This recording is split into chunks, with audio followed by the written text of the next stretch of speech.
Praise the lord. Praise the lord, thank you so much. ঈশ্বরের মহিমা হোক। Emmanuel, জয় শুভ প্রত্যেককে, সকল বড়দের কে আমি জানি এখানে সবাই আমার থেকে বড়ই, তো সবাইকে ইমানুয়েল, প্রেজ দ্য লর্ড। ঈশ্বরকে ধন্যবাদ জানাই যে এত সুন্দর সময়ের জন্য, স্পেশালি রিক্তা আন্টিকে, কারণ তিনি আমাকে এই অপরচুনিটিটা দিয়েছিলেন। ঈশ্বর তার হৃদয়ে কথা বলেছেন, যার ফলে আজ আমি আপনাদের মাঝে। কারণ যদিও আমি রোজ দিন অ্যাটেন্ড করতে পারি না, সো সরি ফর দ্যাট, কারণ আমার অলরেডি আরেকটা মিনিস্ট্রি চলে। যদিও আজকে আমার ওখানে লিডিং ছিল, আমি ওদেরকে সরি বলে এখানে আসছি। তো যাই হোক, ঈশ্বরের মহিমা হোক। ঈশ্বরকে ধন্যবাদ যে আমি ঈশ্বরের রাজ্যে বিজি থাকতে পারছি, কারণ এটা আমার কাছে সৌভাগ্য ছাড়া আর কিছু না। ঈশ্বরকে ধন্যবাদ জানাই যে আমার মতো মানুষকে ঈশ্বর ইউজ করছেন। তো ঈশ্বরকে ধন্যবাদ জানাই। আর আমার পরিচয় হচ্ছে, আমি অর্পিতা শীল, এভাঞ্জেলিস্ট। এই টাইটেলটা আপনারই দেওয়া, আপনারাই দিচ্ছেন, ঈশ্বরের দাসেরা, দাস দাসিনীরা আমাকে এই টাইটেলটা দিচ্ছে। এই জন্য আপনাদেরকে ধন্যবাদ। আমি অর্পিতা শীল, আমি শিলিগুড়ি, ইন্ডিয়াতে থাকি, নর্থ বেঙ্গল। আর আমি একজন বিশ্বাসী। 2014 সালে জুন মাসে আমি প্রভুকে গ্রহণ করি। আর আমি একটা হিন্দু ব্যাকগ্রাউন্ড থেকে আছি, কিন্তু আমি ঈশ্বরকে আহ, গ্রহণ করতে পেরেছি, এই জন্য আমি খুব সৌভাগ্যবান। আমি, আমার দিদি আর আমার জামাইবাবু, আমরা তিনজন ঈশ্বরকে জানি। বাকিরা এখনো ঈশ্বরকে জানে না। আমার মা যদিও বেঁচে নেই, তিনি 2011-তেই মারা গেছেন। আর আমি ঈশ্বরের বাক্যের শাস্ত্র নিয়ে পড়াশোনা করেছি কলকাতা থেকে, কলকাতা কেলকাটা বাইবেল কলেজ থেকে, উইলিয়াম কেরিস। ওখান থেকে আমি পড়াশোনা করছি আমার bachelor course and master degree. আর আমি এখন বর্তমানে টোটাল 7টা ফেলোশিপের সঙ্গে যুক্ত আছি, 6টা অনলাইন আর একটা চার্চ। আমি চার্চে অ্যাজ এ লে পাস্টার হিসাবে কাজ করছি, লে মিনিস্টার হিসেবে। ঈশ্বরকে ধন্যবাদ দিই যে ঈশ্বর আমাকে ব্যবহার করছেন। Thank you. ওকে, এখন সময় হচ্ছে ঈশ্বরের বাক্যের। আমরা জানি যে আমরা কোন সময়ের মধ্যে দিয়ে যাচ্ছি। সময়টা হচ্ছে লেন্ট পিরিয়ড। ঈশ্বরকে ধন্যবাদ জানাই, আমরা বিশ্বাসীরা এই উপবাসের সময় দিয়ে যাচ্ছি। যেমন হচ্ছে ইসলাম মিও যারা আছে, তারা হচ্ছে এখন রোজার টাইমে যাচ্ছে। খুব শীঘ্রই তাদের আহ, ঈদ আছে। আর আমাদের বিশ্বাসীদের এখন লেন্ট পিরিয়ড, আমাদের উপবাস প্রার্থনা চলছে। আমরাও আসছে মাসে আমরা গুড ফ্রাইডে পালন করব। আমরা এই মাসে আমাদের 29 তারিখে পাম সানডে আছে, আসছে মাসে 3 তারিখে গুড ফ্রাইডে আছে, 5 তারিখে এস্টার সানডে আছে। জন্য ঈশ্বরকে ধন্যবাদ যে আমরা আরেকটি বছর আমরা এই সময়টা আমরা দেখতে পেরেছি, এই জন্য ঈশ্বরকে ধন্যবাদ। আজকে যে তুমি বাক্যটা খাবা? আছে, ওই নাও, ওই মাংস আছে তো। আজকের যে বাক্য আছে, বাক্য এই পিরিয়ড বা এই সময়ের মধ্যে দিয়ে যাবে। আজকে ছোটখাটো এক প্রকার গুড ফ্রাইডে আমরা সেলিব্রেট করে নিবো এখানে বাক্যের মাধ্যমে। ঠিক আছে? তো আমি চেষ্টা করবো লম্বা না টানার। ঠিক আছে? তো ঈশ্বরকে ধন্যবাদ দিই। যদিও 7খানা বাণী আমি একদমই দেখছি না, আমি জাস্ট একটা বাণীর ওপরে দেবো, কিন্তু ছোট্ট একটা ইন্ট্রোডাকশন দিই। যদি আমরা বাইবেলে দেখি, 4টা গসপেলেই আমরা খুঁজে পাই ঈশ্বরের, প্রভু যিশুর বলা 7টা বাণী, যা তিনি ক্রুশের ওপর থেকে বলেছিলেন।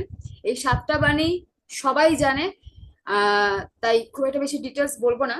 এখানে আমরা যদি প্রথম বাণী দেখি, সেখানে বলছিল, পিতা ইহাদিগকে ক্ষমা করো, ইহারা জানে না ইহারা কি করিতেছে।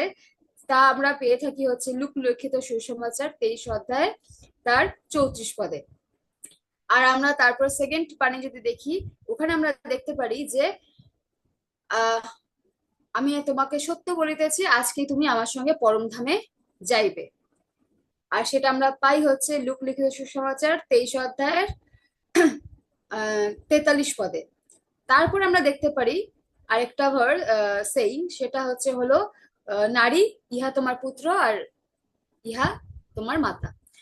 তো আমরা এই ভার্সটা এই বাণীটা দেখতে পাই হচ্ছে যোহন তার 19-26 আর 27 পদে। আর আমরা চতুর্থ বাণী দেখি, এলি এলি নামা সাবাক্তারি, যা আমরা দেখতে পাই মথি তার 27 অধ্যায় 46 পদে। তারপরে আছে আই এম থ্রাস্টি, আমি পিপাসিত, যোহন তার 19 অধ্যায় 28 পদ। তারপরে আমরা 6 নম্বর বাণী দেখতে পারি, তা হচ্ছে হলো ইহা সমাপ্ত হইল। তা আমরা দেখতে পাই হচ্ছে যোহন তার 19-30 পদে। আর লাস্ট সেইং আমরা দেখতে পারি যে পিতা তোমার হস্ততলে আমি আমার আত্মাকে সমর্পণ করিলাম। তো এটা দেখতে পাই লুক লিখিত সুসমাচার 23 অধ্যায় 46 পদ। খুব স্পিডে বললাম। এবার আমি একটু এটাকে ভেঙে দিই। ঠিক আছে, এটাকে একটু ভেঙে দিই। টোটাল সাতটা 7 বাণী আমরা দেখতে পারি। এই 7 সেইং বা 7টা বাণীর মধ্যে প্রথম 3টি যদি দেখি, তখন আমরা দেখতে পারি প্রভু যিশু তিনি কি করছিলেন। তিনি এই বাণীটিকে, এই 3টা বাণীকে বলছিলেন মানুষের উদ্দেশ্যে। ওকে, যেমন হচ্ছে যারা তাকে মারছে তাদের জন্য ক্ষমা প্রার্থনা করছেন। তারপরে ওই যে পাশে যে চোর তার সঙ্গে ক্রুশে চড়েছিল, তাকে তার পাপ ক্ষমা করে তাকে পরমধামে নিয়ে যাচ্ছিলেন। তারপরে আমরা তৃতীয় দেখতে পারি সে তার মায়ের প্রতি তার দায়িত্ব সে কমপ্লিট করছিলেন। আর আমরা চতুর্থ বাণীটা একটু পরে দেখবো। আর লাস্ট 3টা যদি দেখি, মানে 5, 6 আর 7, এই 3টা সেইং যদি দেখি, সেটা আমরা দেখতে পারি পিতার উদ্দেশ্যে কথাগুলো বলা হচ্ছে। আর যেখানে হচ্ছে তাকে দেওয়া যে প্রভু যিশু যে কাজটা বা যে অ্যাসাইনমেন্টটা নিয়ে পৃথিবীতে এসেছিলেন, সেটার ফুলফিলমেন্ট। সেখানে আমরা ফুলফিলমেন্ট দেখতে পারি যে আমার পিপাসা লেগেছে, এটাও একটা প্রফেসির ফুলফিলমেন্ট ছিল। পিতা আমি তোমার হাতে আমার নিজের আত্মাকে সমর্পণ করলাম, এটাও একটা একটা প্রফেসি ছিল। আরেকটা যদি দেখি যে ইহা সমাপ্ত হইলো, এটাও একটা প্রফেসি ছিল। আর চতুর্থ বাণী যেটাকে আমরা একটু সাইডে রেখেছিলাম, সেটা হচ্ছে হলো একমাত্র বাণী যা তিনি স্বয়ং নিজের জন্য বলছিলেন। ইটস মিনস আমরা দেখতে পারি ফার্স্ট 3টা লোকেদের জন্য, মানুষের জন্য, আর লাস্ট 3টা ঈশ্বরের কাজের ফুলফিলমেন্ট বা সম্পূর্ণতার জন্য। কিন্তু একমাত্র চতুর্থ বাণী ছিল হচ্ছে তিনি নিজের জন্য বলছিলেন, এলি এলি লামা সাবাক্তানি, যে পিতা, হে পিতা তুমি আমাকে কেন পরিত্যাগ করিতেছ। ঈশ্বরকে ধন্যবাদ জানাই যে ক্রুশে থাকাকালীনও প্রভু যিশু প্রথমে মানুষের কথা, তারপরে নিজের কথা, তারপরে নিজের কাজের কথা ভেবেছিলেন। তো ঈশ্বরকে ধন্যবাদ জানাই। আসলে আজকে বাক্যে আমরা দেখবো শুধু একটা সেইং, সেটা হচ্ছে it's finish, it is finish, বা এটা আমরা 6 নম্বর বাণীটা আজকে দেখবো। আসুন আমরা বাক্যে যাওয়ার আগে একটা ছোট্ট প্রার্থনা করে নিই। হালেলুয়া প্রভু, তোমাকে মহিমা হোক, তোমার স্তুতি প্রশংসা হোক, তোমাকেই আমরা আরাধনা দিই পিতা। তুমি আশীর্বাদ করেছো যার জন্য পিতা আজ আমরা এখানে উপস্থিত প্রভু। আজকে যে বাক্য তুমি আমাদের জন্য এনেছো প্রভু, ইটস ফিনিশ প্রভু গো, এই যে বাক্যটা প্রভু, এই বাক্য তুমি, তোমারই বাক্য, তুমি আমাদেরকে শিখতে সাহায্য করো পিতা। তুমি আমার জিহ্বাকে নিয়ন্ত্রণ করো, যেন আমি নিজের ইচ্ছাতে নয় কিন্তু তোমার পরিকল্পনাতে যেন কথা বলতে পারি পিতা।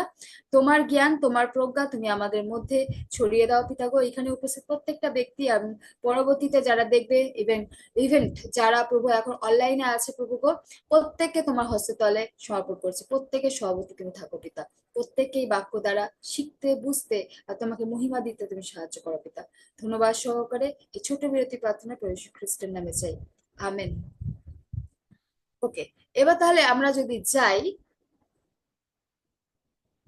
6 সেইং, বা যেটাকে বলা হচ্ছে সমাপ্ত হইল এই বাক্যর ওপরে, তখন আমরা যদি দেখি ইটস ফিনিশ, এই যে কথাটা প্রভু যিশু কি, আমরা কি মনে করি প্রভু যিশু কি বলছিল যে হ্যাঁ এটা শেষ হয়ে গেছে, সব শেষ হয়ে গেছে, এটাই কি শুধু বলতে চাইছিল? এটা ডিপার মিনিংটা কি আমরা দেখেছি? আসুন আমরা আজ একটু ডিপার মিনিংটা একটু দেখি। নর্মালি আমরা শুনি যে ইট ইজ ফিনিশ, এটা একটা ষষ্ঠ বাণী যা প্রভু যিশু বলছিলেন, কারণ তার সব পাপ নেওয়া হয়ে গেছিল, তাই জন্য সে বলছিল ইটস ফিনিশ, এটা শেষ হয়ে গেছে বা সমাপ্ত হয়েছে। কিন্তু এটা যদি ডিপার মিনিংটা একটু দেখি, তাহলে আমাদেরকে একটু দেখতে হবে বাইবেল, আমরা জানি নিউ টেস্টিমেন্ট লেখা হয়েছিল গ্রিক ল্যাঙ্গুয়েজে। আর আমরা যদি গ্রিক ল্যাঙ্গুয়েজ যদি দেখি, সেখানে ফিনিশড বা শেষ, সমাপ্ত, এটার যদি আমরা গ্রিক ওয়ার্ড দেখি, সেটা হচ্ছে টেটেলেস্টিয়া, টেটলেস্টিয়া। টেটেলেস্টিয়া এটা একটা শব্দ, যেটা হচ্ছে গ্রিক শব্দ, যেটা মানে হচ্ছে ফিনিশড বা সমাপ্ত। আর এটার যদি আমরা মানে ভার্বটা দেখি, বা রুট ওয়ার্ডটা যদি দেখি, সেটা হচ্ছে টেলেও। টেলেও শব্দটা ব্যবহার মানে হচ্ছে হলো পেইড, বা যেটা আমরা নর্মালি যদি এনশিয়ান গ্রিক ল্যাঙ্গুয়েজ যদি দেখি, এনশিয়ান গ্রিক ল্যাঙ্গুয়েজে এই যে টেটেলেও বা টেটেলেস্কিয়া এগুলা ব্যবহার করা হতো এই শব্দটি একটাই রিজন, সেটা হচ্ছে কনটেক্সটটা থাকতো বিজনেসে। ঠিক আছে, বিজনেস যখন করা হয়, যেহেতু আমি একটা বিজনেস কর্নেওয়ালা পরিবার থেকে, তো আমি জানি এখানে আমরা সবসময় লিখি, ইভেন আমি নিজে যখন আমি নিজেও বিজনেস করি, তো ওখানে লেখা হয় যখন কেউ আমার থেকে ধারে জিনিস নিচ্ছে আর সে যখন টাকাটা দেয়নি, তখন আমরা লিখি পাশে ডিউ, অ্যামাউন্ট ডিউ। কিন্তু যখন সে পেমেন্ট করে, সেখানে লেখা হয় পেইড, PAID, পেইড। কেন? পেইড মানেই হচ্ছে টেটলস্কিয়া, বা এটা মানে হচ্ছে হ্যাঁ, সে সব কিছুর দাম দিয়ে দিচ্ছে, তার কোনো ঋণ বাকি নেই। প্রভু যিশুও ঠিক তেমনই ব্যবহার করেছিলেন এই ওয়ার্ডটি টেটলস্কিয়া, মিন্স হচ্ছে ইটস ফিনিশড। ইটস ফিনিশড মানে হচ্ছে আমাদের পাপের ঋণ মুক্ত হয়েছে। আমরা বাইবেলে অনেকবার পড়েছি, যেখানে বাইবেলে বলা হয়েছে যে ঈশ্বর প্রভু যিশু তার নিজের পবিত্র রক্ত আমাদের জন্য দিয়েছিলেন, যেন আমরা পবিত্র হই, আর তিনি আমাদেরকে তার বহুমূল্য রক্ত দ্বারা আমাদেরকে ক্রয় করে নিয়েছেন, মানে কিনে নিচ্ছেন। এবার তিনি আমাকে কিনে নিচ্ছেন, তার মানে ইটস পেইড, আর ডিউ নেই। আমরা ডিউতে ছিলাম, কিন্তু এখন আর ডিউতে নেই, আমরা এখন পেইড হয়ে আছি, মানে আমাদের ঋণ মুক্ত হয়ে গেছে। আমরা জানি ঈশ্বর আমাদেরকে কিভাবে ব্যবহার করতে চান, কারণ আমরা জানি যে আমরা পাপে পড়ে গেছিলাম, আমাদেরকে তো ঈশ্বর ভাবে ব্যবহার করতে চানইনি। ঈশ্বর এর কোনো দরকার ছিল না প্রভু যিশুকে পাঠানো। ঈশ্বর আমাদেরকে ভালোবাসেন, আমাদেরকে ব্যবহার করতে চান নিজের গৌরবের জন্য। তাই জন্য তিনি আমাদেরকে কি করছেন, তিনি আমাদের পাপকে ক্রয়, পাপ থেকে আমাদেরকে ক্রয় করে নিচ্ছে। এবার ক্রয় যখন করছে, নিশ্চয়ই কাউকে পেমেন্ট তো করছে, বা কাকে পেমেন্ট করছে? এখন অনেকে হয়তো উত্তর দিবে, প্রভু যিশু হচ্ছে পেমেন্টটা করছে শয়তানকে, কারণ শয়তানের থেকেই তো আমাদেরকে কিনছে। অ্যাকচুয়ালি না, শয়তান তো বেচারা এখানে পুরা জায়গার মধ্যে ও হচ্ছে থার্ড পার্সন সিঙ্গুলার নাম্বার হয়ে ঘুরে বেড়াচ্ছে। ও কিছুই জানে না বেচারা, ও তো আশাই করেনি যে হয়ে যাবে, এরকম ভালো কিছু একটা হয়ে যাবে। আমরা যদি দেখি আদি আদি পুস্তকে, ঈশ্বর যখন দেখলো মনুষ্য পাপ করছে, মানুষ পাপে পড়ে গেছে, তখন ঈশ্বর কি করছিলেন, একটা প্রমিস করছিলেন। সেই প্রমিসটা হচ্ছে, বা একটা প্রফেসি বলছিলেন, সেটা হচ্ছে আদি পুস্তক 3:15, যে আমি কি করব, আমি মনুষ্যর মানে নারীর দ্বারা যে বংশ আসবে, সেই বংশ দ্বারা সর্পের মস্তক চূর্ণ করব। এখানে অলরেডি প্রফেসি হয়ে গেছিল। এবার শয়তান বেচারা তো, ও তো কিছু জানি না। এবার ও কি ভাবছিল যে হ্যাঁ, আমি একটা কাজ করতে পারি, আমি অশান্তি করতে পারি, আমি সমস্যা ক্রিয়েট করতে পারি, এতটাই সে ওভার কনফিডেন্ট হয়ে গেছিল মানুষের প্রতি খারাপ কাজ করতে করতে, যে প্রভু যিশুকে গিয়ে সে কি করছে, সে টেম্পটেশন, সে প্রভু যিশুকে কি দিচ্ছে, পরীক্ষা দিচ্ছে। সে তাকে পরীক্ষায় ফেলছে, প্রভু যিশুকে পরীক্ষা ফেলার চেষ্টা করছে, কিন্তু প্রভু যিশু 3বার সেই পরীক্ষাকে অতিক্রম করছে। তারপর আমরা যদি দেখি যে প্রভু যিশু তার মিনিস্ট্রি কাজ কমপ্লিট করার পর যখন ক্রুশে যান, ক্রুশে যে সময় তিনি ক্রুশে রোপিত ছিল, তার আগে তার উপর অনেক অত্যাচার করা হয়। 39টা আঘাত, চাবুকের আঘাত ছিল। তারপরে সারা রাত অনেক কষ্ট, প্লাস মাথার উপর কাটার মুকুট, তারপরে তাকে যা নয় তা ভাবে অপমান করা, তার জামা কাপড় ছিঁড়ে ফেলা, ইভেন এভরিথিং, এগুলো সব কিছু যে হয়েছিল, হওয়ার পরে সে যখন ক্রুশে ছিল, প্রভু যিশু যখন ক্রুশে ছিল, আর তার মূল্যবান রক্ত যখন মাটিতে পড়ছিল, তখন ঈশ্বর কি করছিলেন, আমাদের পাপটাকেও গ্রহণ করছিলেন। আর আমাদের পাপটাকে যখন গ্রহণ করছিলেন, নিজেও সম্পূর্ণ পরিমাণে পাপে পরিণত বা পরিপূর্ণ হয়ে গেছিলেন, যার ফলেই ওই সময় ঈশ্বর তাকে কিছুক্ষণের জন্য ছেড়ে দিয়েছিলেন। রিজন, ঈশ্বর হচ্ছে পবিত্র, আর ঈশ্বর চান যেন আমরা পবিত্র থাকি। কিন্তু কিছু সেকেন্ডের জন্য তার পাপ যখন নেওয়া শেষ হয়ে গেল, তখন ঈশ্বর আবার তার সহবর্তী হলো। আর এখানে আমরা যখন দেখছি যে ক্রুশে যখন প্রভু যীশু ছিল, ওই মুহূর্ত পর্যন্ত শয়তান একজন হ্যাপি পার্সন ছিল, খুব খুশি ব্যক্তিত্ব ছিল। তারপরে প্রভু যীশু যখন ক্রুশে মারা গেল, সে আরো বেশি খুশি হয়ে গেল যে মানুষ তো মানুষ, এখন ঈশ্বরের পুত্রকেও আমি আবার দলে টেনে নিতে পারলাম। তারপরে তার কবরস্থ হলো, ওখান পর্যন্ত ঠিক ছিল। ফ্রাইডে গেল, স্যাটারডে গেল, মানে শুক্রবার শনি গেল, ঠিক ছিল, সবকিছু ঠিক ছিল। কিন্তু রবিবার দিন শয়তানের মুখে একটা জোরদার তামাচা বা একটা জোরদার থাপ্পড় ফেললো হচ্ছে ঈশ্বর। কিভাবে? যখন তিনি নিজে স্বয়ং জীবিত হয়ে সশরীরে পুনরুত্থিত হলো। এবার যখন সে পুনরুত্থিত হলো, তখন আমরা জানি সে কি করলো। প্রভু যীশু তার শিষ্যদেরকে দেখা দিল। প্রথমত তিনি দেখা দিলেন মগদলিনী মরিয়মকে। আমি অনেক সব ভার্স গুলা বলছি না, কারণ অনেক বড় হয়ে যাবে। তো এখানে আমরা জানি গল্পগুলো, তাই জন্য বলে দিচ্ছি। তো এখানে আমরা মগদলিনী মরিয়মকে যখন দেখতে পাই, তখন মগদলিনী মরিয়ম যখন জানতে পারে যে ইনি হচ্ছে রব্বি, ইনি হচ্ছে সেই প্রভু যীশু, তখন তিনি ছোঁয়ার চেষ্টা করছিল। তখন প্রভু যীশু কি বলছিল, না, আমাকে এখন তুমি ছুঁয়ো না, কারণ আমি এখনো ঈশ্বরের কাছে যাইনি। তুমি একটা কাজ করো, তুমি যাও আর তুমি বাকিদেরকে সুসমাচার দাও যে আমি আর মৃতগণের মধ্যে নেই, আমি পুনরুত্থিত হয়ে গেছি। এখানে প্রভু যীশু তাকে ছুতে দেয়নি, আর বলছিল তিনি যাবেন কোথায়? তিনি যাবেন হচ্ছে স্বর্গে, ঈশ্বরের কাছে, ঈশ্বরের সিংহাসনের কাছে। কেন? এটা যদি দেখতে হয় তাহলে আমাদের একটু পুরাতন নিয়মে যেতে হবে। পুরাতন নিয়মে সমাগম তাম্বুটার বিষয়ে আমরা সবাই জানি। সমাগম তাম্বু এমন একটা জায়গা, যে জায়গাটি ছিল হচ্ছে ঈশ্বরের উপস্থিতির জায়গা, যা তিনটি ভাগে ভাগ করা ছিল: প্রাঙ্গণ, পবিত্র, মহাপবিত্র। ঠিক আছে? পবিত্র, মহাপবিত্র। মহাপবিত্র স্থানে বা অতি পবিত্র স্থানে থাকতো হচ্ছে ঈশ্বরের সেই আর্ক বা সেই নিয়ম সিন্ধুক, আর ওখানে কারো প্রবেশ মানে ছিল না, কেউ প্রবেশ নিতে পারতো না, একমাত্র মহাযাজক, তাও স্পেশাল টাইমে, তাও আবার কোমরের মধ্যে রশি বেঁধে যেতে হতো।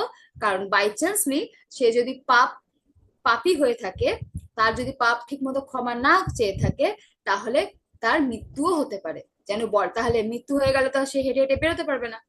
তো তার বডিটাকে টেনে যেন বের করা যায়, তাই জন্য কোমরের মধ্যে একটা রশি বেঁধে দেওয়া হতো। আর মহাযাজক কি করতো? মহাযাজক অ্যাকচুয়ালি কি করতো? মহাযাজক করতো যে বলিটা দেওয়া হতো, বলিতে কখনো কিন্তু তার মাংস কাজে দেয় না। বলিতে অ্যাকচুয়ালি ব্লাড কাজে আসে, মাংস কোনো কাজেই আসে না। যখন একটা ভেড়া বলিতে হয়, ভেড়ার যে বডির যে রক্তটা, ওই রক্তটা একটা পাত্রে নেওয়া হয়, সেই পাত্রটা নিয়েই কিন্তু অতি পবিত্র স্থানে মহাযাজকরা যেত, নাকি সেই বডিটাকে নিয়ে। ওই বডিটাকে দগ্ধ করতে ওই হোম বলির মধ্যে দিয়ে দেওয়া হতো। এবার ওই ব্লাডটাকে নিয়ে গিয়ে কি করতো? তারা যেত এবং নিয়ম সিন্ধুকের ওপরে গিয়ে সে ব্লাডটাকে স্প্রিঙ্কল করতো বা ছিটিয়ে দিত। এবার আমরা জানি, বাইবেল পরিষ্কার বলে যে প্রভু যীশু হচ্ছে সেই মেষ, সেই পবিত্র মেষ, যাকে বলিদান করা হয় আমাদের পাপের জন্য। এবার আমরা রিলেট করতে পারি যে যখন প্রভু যীশু মরিয়মকে বলছে, না, তুমি এখন আমাকে ছুঁয়ো না, আমি এখনো পিতার নিকটে যাইনি, তার মানে ওই মুহূর্তে প্রভু যীশু একটা ক্যারেক্টার না, তিনি বেশ কয়েকটা ক্যারেক্টার একসঙ্গে পালন করছিলেন। ফার্স্ট তিনি কোন ক্যারেক্টার? একজন মেষ হিসাবে ব্যবহার হচ্ছিলেন। তারপরে তিনি আরেকটা ক্যারেক্টার ছিল তার মধ্যে, সেটা হচ্ছে মহাযাজকের বা দ্য প্রিস্টের রোল তিনি প্লে করছিলেন। তারপরে তিনি কি করলেন? তিনি মরিয়ম মগদলিনী মরিয়মকে তো পাঠিয়ে দিলেন। তারপর তিনি উপরে স্বর্গে গেলেন। অ্যান্ড দেন আফটার দ্যাট তিনি কি করলেন, তিনি নিজেরই ব্লাড কে স্প্রিঙ্কল করলেন কোথায়, ঈশ্বরের কাছে, যেন তার আমাদের সকলের পাপের ক্ষমা যেন পাওয়া যায়, যেন ফুলফিল হয়, কমপ্লিট হয় সেই নতুন পুরাতন নিয়মের সেই সমাগম তাম্বুতে হওয়া যে রিচুয়ালসটা ছিল, সেই রিচুয়ালসটা তিনি কমপ্লিট করলেন নিজে, স্বয়ং নিজেকে বলিদান দিয়ে। নিজেই আবার প্রিস্টের কাজ করলেন, আবার নিজেই সেই মেষের কাজ করলেন, করে আমাদেরকে পাপ থেকে ক্ষমা দিলেন। এবার ইটস ফিনিশড। তো আমরা বুঝতে পারলাম যে সত্যি সমাপ্ত হলো, ঈশ্বর স্বয়ং কাজটাকে সমর্পণ বা শেষ করলেন। আর শেষ করলেন, আর তিনি এই যখন তিনি স্প্রিঙ্কল করলেন, নিজেরই ব্লাড যখন স্প্রিঙ্কল করলেন, তখন তিনি কি করলেন, তিনি তার দ্বারা আমাদেরকে ক্রয় করলেন ঈশ্বর নিজের থেকেই। ঠিক আছে, শয়তানের এখানে কোনো কাজ নেই, ওর কোনো রোলই নেই। ওর অবস্থা খুবই খারাপ, খুবই শীঘ্রই সে খুব বাজে অবস্থাতে যেতে চাচ্ছে। ঠিক আছে, ওর বেচার পর রোলই নেই, ওকে ভ্যালু দিয়ে কোনো লাভই নেই। বিষয়টা হচ্ছে ঈশ্বরের কাজ, ঈশ্বরের মহিমা, এটাই হচ্ছে মেন। এবার আমরা যদি দেখি, এইখানে আমরা ঈশ্বরকে, প্রভু যিশুকে আরেকটা ক্যারেক্টার আমরা দেখতে পাই। সেই ক্যারেক্টার হচ্ছে রিডিমার। রিডিমার, যার মানে হচ্ছে মুক্তিদাতা। বা মুক্তিদাতা যখন আমরা দেখি, কারণ ঈশ্বর অলরেডি নিজেই নিজের রক্তকে দিয়েছিলেন, নিজেই আমাদের পাপের ক্ষমা চাইছিলেন, নিজেই নিজেকে পাপ থেকে ক্ষমা করছিলেন। রিজন কেন, অন্য কাউকে কেন ব্যবহার করেনি, কারণ আর কেউ সেই যোগ্যতা রাখছিল না। তাই জন্য ঈশ্বর স্বয়ং নিজেই জাজ, নিজেই উকিল, আবার নিজেই বলিদান। ওকে, ঈশ্বর স্বয়ং নিজেই সব কাজ করছে যেন আমরা বাঁচতে পারি। তারপরে আমরা দেখতে পারি ঈশ্বরের রিডিমার বা মুক্তিদাতার পয়েন্ট অফ ভিউ কিভাবে দেখতে পারি। আমরা জানি বোয়াজ আর রুথের গল্পটি, তাই না? আমরা রুথ আর বোয়াজের গল্পটি জানি। অ্যাকচুয়ালি রিডিমার হচ্ছে ইসরায়েলীয়রা, ওদের যদি ট্র্যাডিশন হিসাবে দেখি, ওদের সময় একটি মহিলা বিয়ের পর তার হাজবেন্ড যদি মারা যায়, তাহলে সেই মহিলাটা আছে, তার বাচ্চা কাচ্চা আছে, কিন্তু তার সম্পত্তিও আছে, কিন্তু তার হাজবেন্ড মারা গেছে। তখন তার যে তার হাজবেন্ডের যে নিকটবর্তী যে রিলেটিভসরা ছিল, তারা তাকে বিয়ে করতে পারতো। লাইক অনেকটা দেওর তার বৌদিকে বিয়ে করছে যে বিবাহিত, মানে বিধবা। ঠিক আছে, ঠিক এরকম টাইপের। তো এখানে আমরা দেখতে পারছি যে তাকে বিয়ে করবে সে হচ্ছে সেই মহিলাটির রিডিমার বা মুক্তিদাতা। সে কি করবে, সে তার ভাইয়ের হয়ে সে তার সে তার বংশকে এগিয়ে নিয়ে যাবে। ঠিক আছে, তার ভাইয়ের হয়ে এগিয়ে নিয়ে যাবে, তাই জন্য বলা হতো তাকে রিডিমার বা মুক্তিদাতা। যেমন রুথের সময় আমরা দেখতে পারি, রুথ আর নোয়ামি যখন মোয়াব দেশ থেকে ইসরায়েলে আসে, আর তারপরে যখন নোয়ামি জানতে পারে বোয়াজ হচ্ছে তাদের নিকটবর্তী সরি তাদের কুটুম বা তাদের আত্মীয়, তখন রুথকে সে বলে যে তুমি একটা কাজ করো, তার সঙ্গে বিয়ে করো। তারপর বোয়াজকে যখন এই প্রস্তাব দেওয়া হয়, যদিও বোয়াজ পছন্দ করতো রুথকে, কারণ তার কাজের দ্বারা, রুথের কাজের দ্বারা সে খুবই প্রসন্ন ছিল, তার উপর খুবই সে খুশি ছিল। তো তখন বোয়াজ বলছিল, না আমি প্রথম অধিকার রাখি না, বাকিরা যদি অধিকার না নেয় তাহলে আমি নিশ্চয়ই বিয়ে করব।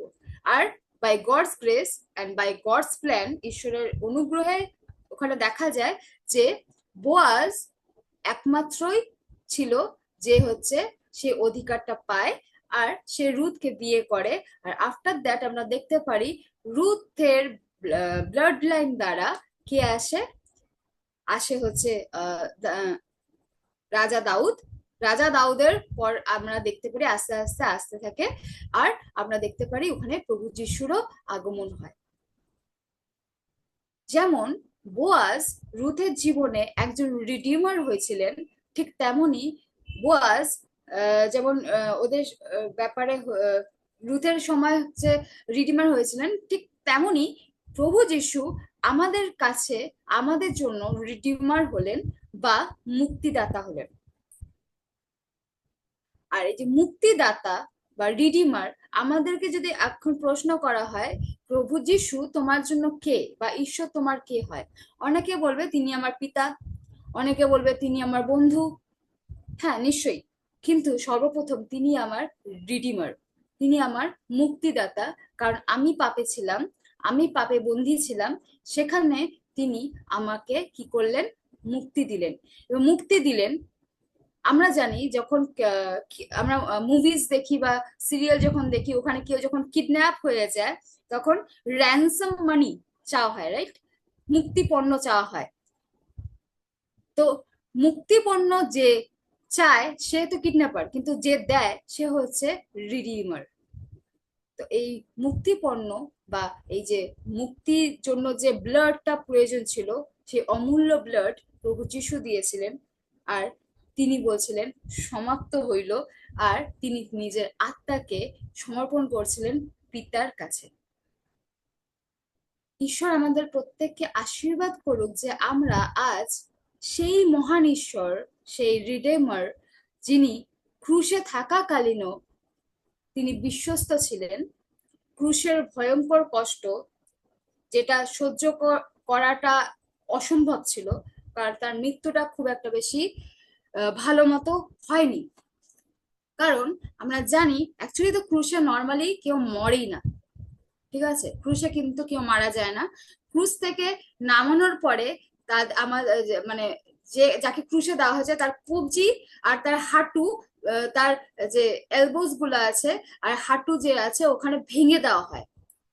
কিন্তু বাইবেলে প্রফেসি করা ছিল যে না, তার কোনো অস্থি ভগ্ন হবে না। আর সেই প্রফেসি ফুলফিল হয়েছিল, এই জন্যই তিনি ক্রুশেই প্রাণ ত্যাগ করেছিলেন। আমরা কি করে বুঝতে পারি সেটা?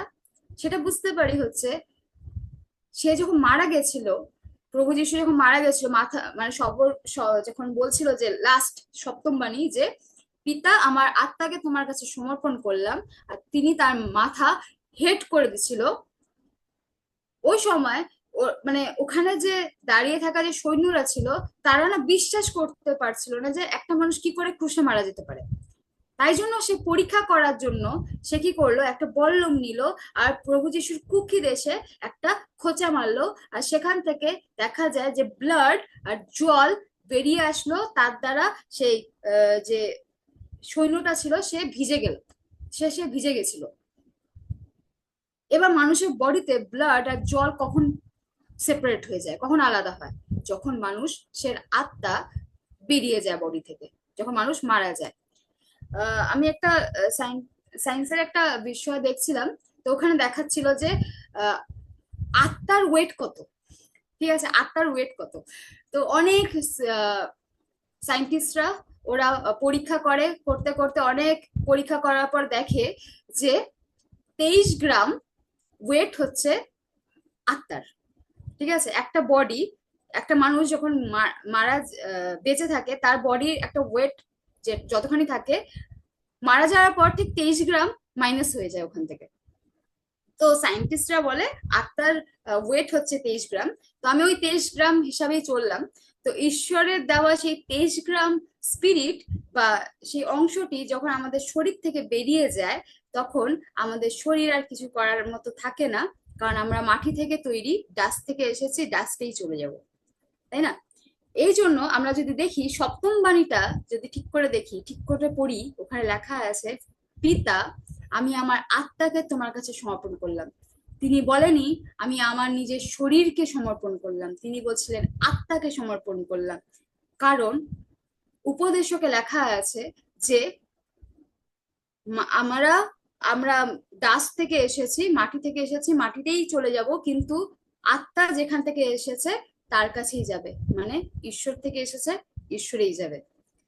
তো প্রভু যিশুও নিজের আত্মাকে ঈশ্বরের কাছে সমর্পণ করছিলেন। তো এখানে আমরা দেখতে পারি যে ঈশ্বর আমাদের জীবনে প্রত্যেকটা মুহূর্তে কিভাবে পরিমাণে কাজ করছেন। আর আমরা দেখতে পারি যে তার অনুগ্রহ, তার রিডিমার যে ক্যারেক্টারটা আজ আমাদের জীবনে আছে বলে আজ আমরা নিজেদেরকে পাপ থেকে মুক্ত বলতে পারি। আমরা বলতে পারি আজ আমরা পরম ধামে যাওয়ার জন্য বা ঈশ্বরের কাছে যাওয়ার জন্য বা স্বর্গে যাওয়ার জন্য রেডি আছি।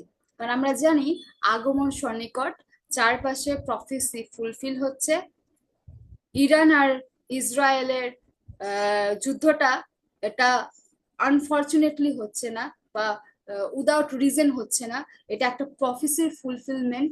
সেখানে আমেরিকার ইন্টারফেয়ার থেকে শুরু করে সব দেশের যে পলিটিক্যাল, জিও পলিটিক্যাল যে এখন সিচুয়েশনটা চলছে, এটা টোটালি এক একটা প্রফেসি যা বাইবেলে অলরেডি লেখা হয়ে গেছিল মোর দেন 2025 years, 26 years ago। বুঝতে পারছি?